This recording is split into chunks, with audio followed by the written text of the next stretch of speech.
Hi, I'm Gareth Green, and in this video we're going to be answering this question. What is colour in music? Because it's a topic that some people are slightly confused about for very understandable reasons. For example, some musicians experience a kind of direct link between music and particular colours.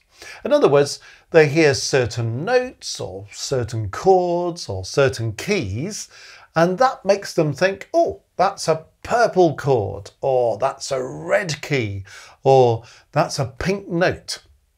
Now, I have to say, that's never been part of my experience, but it may well be part of your experience.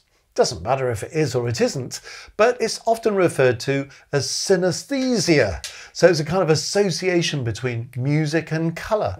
One very famous composer was heavily into this, a chap called Scriabin. So if you want to find out more about Scriabin, you'll find out all about how Scriabin associated colour in the kind of way that I've just described. And really, we all think about music in association with certain colours, don't we? How many of you have ever heard or played music called the blues? Well, why do we call it the blues? I mean, there's an immediate association with a colour. So, you know, if you're in C major, but you've got particular chords that make it sound bluesy, or you're flattening the third note or the seventh note, these are the things that we associate with the blues. So the blues has a particular sound that comes as a result of, well, some use of particular rhythms, but particularly the use of the blues scale with those sort of flattened thirds, flattened sevenths, and then we call it the blues. Well, we may well associate that with that colour blue because it's kind of in the name, isn't it? Or if you're into electronic music, for example, you might have come across something called white noise. Well, you know, why do we call that white? You know, there's another association with a colour. So it's one way in which colour belongs to music. But that's not really what we're talking about here. Colour isn't really affected by rhythm. You know, rhythm is very distinctive in a piece of music, gives it a lot of character, but it doesn't particularly add any colour to the music. So we're not really talking about rhythm.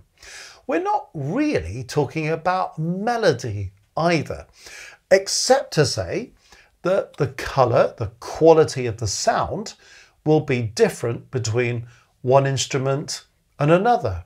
It will even be different in one instrument depending on which part of the instrument you're using. So we talk about registers of an instrument, the bottom register, the middle register, the upper register.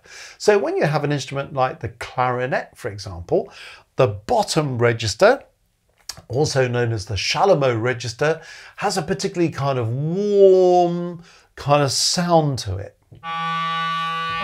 You hear all those deep notes on the clarinet there. It's a lovely kind of rich, warm sound, isn't it? Now, if I take that up into the middle register, it's a very attractive sound, but you can hear it's different. It's not the same dark, warm, rich sound of the bottom shallow register. And if I take it higher in the register, it has a new kind of intensity about it. I mean, that's partly the way the instrument is built. It's partly actually finding those high notes requires even more intensity of support and so on. Otherwise they'll be squeaky or they don't play in tune. You've probably all heard that on the clarinet. But it can still be a very pleasant sound. But you can hear three different colours between the three parts of the clarinet register. So now we're getting to the core of, well, okay, that's a way in which we can generate colour. We're not talking about that's a blue colour or a red colour. We're just saying that's a different quality of sound, isn't it, between one register and another. So you could have the same melody and you could say, actually, if I played that an octave lower on the clarinet, it might be a much warmer, richer sound. Or you might think, I want that sound to be quite intense.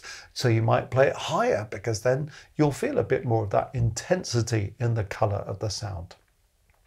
But colour can also be about the harmony or the chords that are being used. I mean, if we're just going to use an ordinary chord, like a C chord, C, E, G, that's going to be a fairly plain sound. But if I use a really rich chord with lots of what we call extended notes in it, like a 13th chord or something, we're immediately going to hear that as a richer chord. So what the choice of chord is might well affect the colour of the music.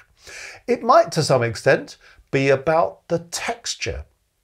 So texture, you know, how the sound is organised. In other words, are we talking high sound, low sound, sound in the middle, not just on a single instrument like we've demonstrated, but across the whole orchestra or a band or a choir, or whatever you're working with?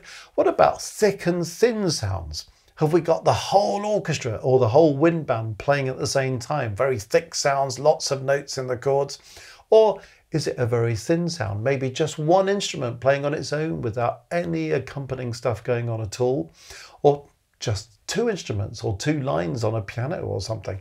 That's what we call a thin sound. So how thick or thin is the texture? How high or how low is it? Or have we got lots of high sounds, lots of low sounds and nothing in the middle? So there's a big hole in the middle of the texture. These are all things that are going to affect the colour of the music.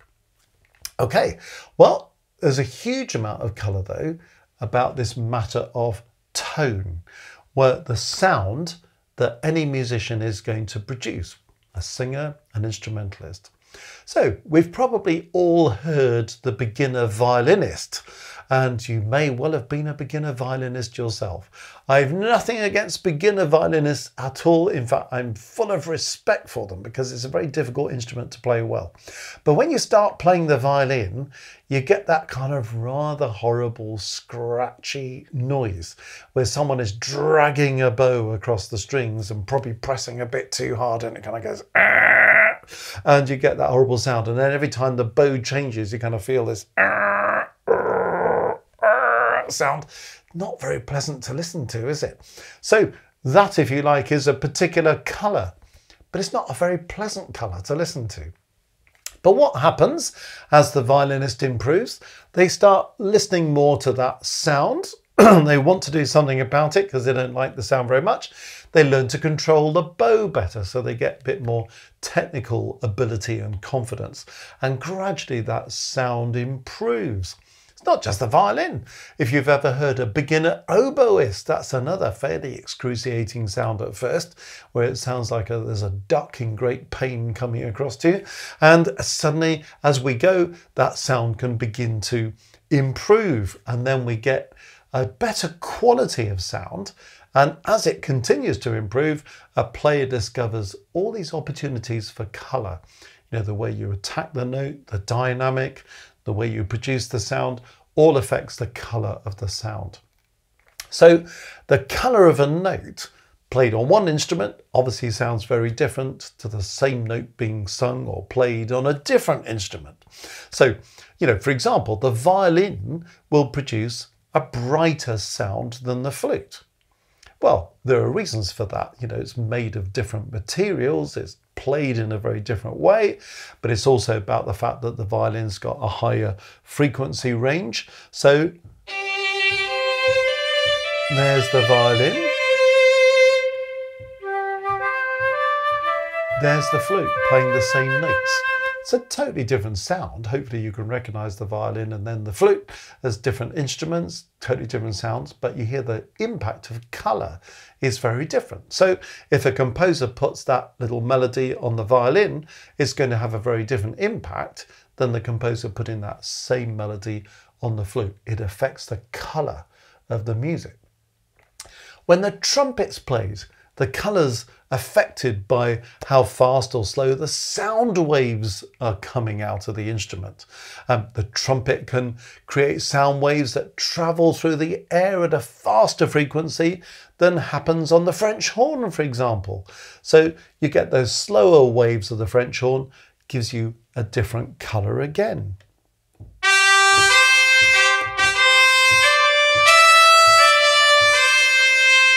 There's the trumpet. Here's the horn.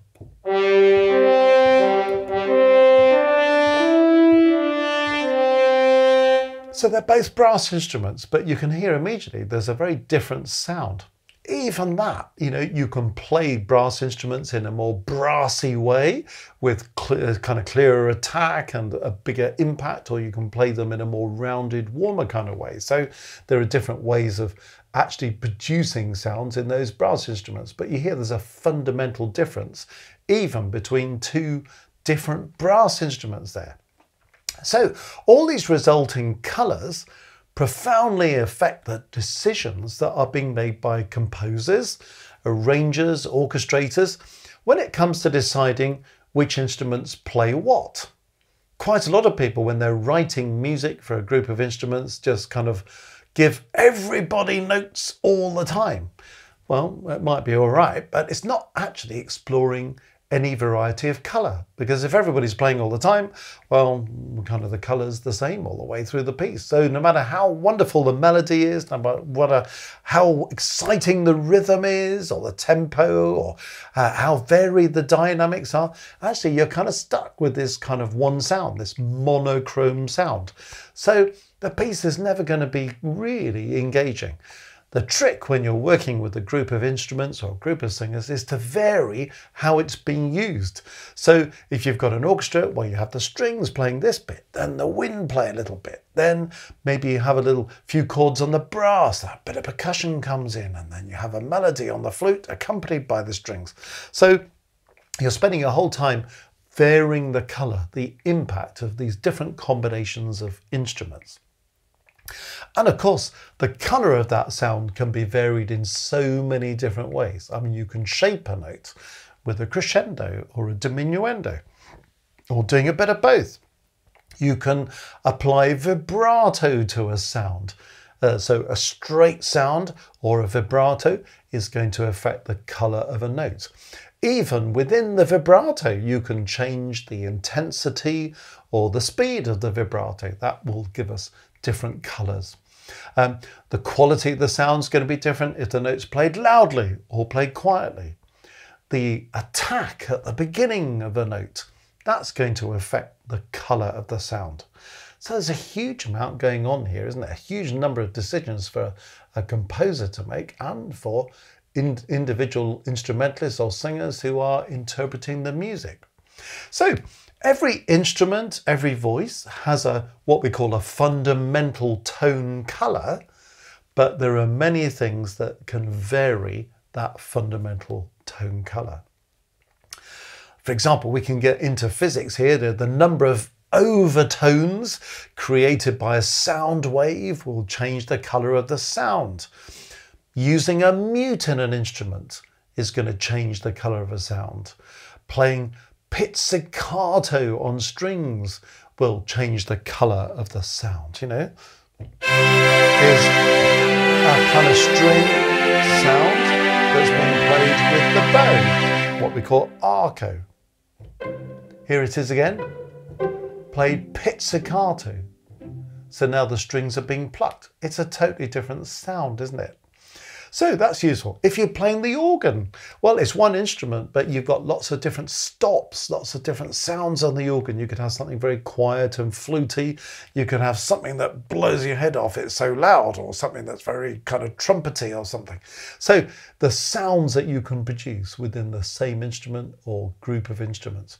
The construction of the instrument even has a major impact. I mean, some instruments are made of wood, aren't they? Some instruments are made of metal. The metal even might be silver, might be brass, might be gold.